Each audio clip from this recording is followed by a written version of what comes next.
Hi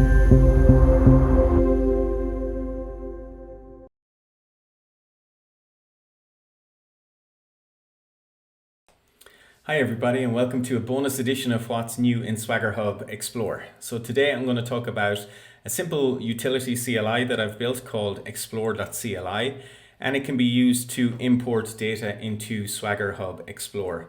Now the first use case I've covered is allowing the importation of collections from Swagger Inspector. And why is that relevant? Well, we're actually in the process of sunsetting and retiring Swagger Inspector, so it will be sunset at the end of September. And for any users that are out there in Swagger Inspector, it's quite possible that you have lots of collections. So collections just house different transactions, different calls that you would have made to APIs. And as you're in the process of moving over to SwaggerHub Explore, it would be very nice to be able to have those collections imported as spaces into Explore, so you can continue to explore those APIs that you would have done in Inspector directly in Swagger Explore. So the utility itself is very simple. It's available on NuGet. The only dependency that you need is you need to have .NET installed. You need to have an active session for Inspector, so you need to be signed into Inspector, and you need to be signed into Explore. So I'll go through the process now of installing the CLI and running a command to import my collections from Inspector into SwaggerHub Explore itself. So just moving over into my terminal window, I'm going to follow the instructions that are on the NuGet page. So just jumping back, so I'll be running this .NET tool install command. So .NET tool install, and I want this to be installed globally. So I'm going to put in the global flag and the name of the NuGet package itself, which is Explore CLI. So this is going to install on my system, and then I'll be able to interact with it from anywhere because I have it installed globally. So looking at explore.cli now, let's see what commands it offers. So you can see the only command it currently supports is importing Inspector collections. So let's drill into a little bit more detail on that. Import Inspector collections, and I'm just going to add in the help option just to understand. I actually have a typo there. Okay, so we can see that the parameters that are needed are my Inspector username.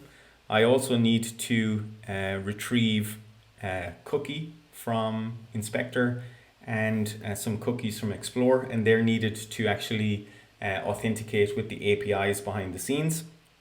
So let me just quickly explain to you what cookies you need to grab. Now, again, all of this is explained in the documentation, but in Inspector, I'm signed in. I'm just going to go into the developer tools.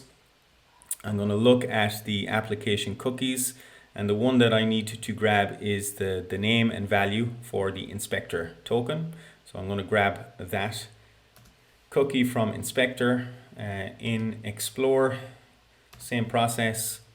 I'm going to go in and look at my application cookies, and here I need to take two. So I need the session, and I also need the cross-site request forgery token. So I'm going to, once I have those two, then I'm good to go. So I'm going to go back to my terminal window. Just going to clear what's here currently. And here's the command that I'm running. So explore CLI, import Inspector collections, passing in my Inspector username, my Inspector token, and my Explore cookies that are relevant. So the session cookie and the cross-site request forgery token. Once I have those, I'm good to go, ready to import my collections. So I'm going to run this command.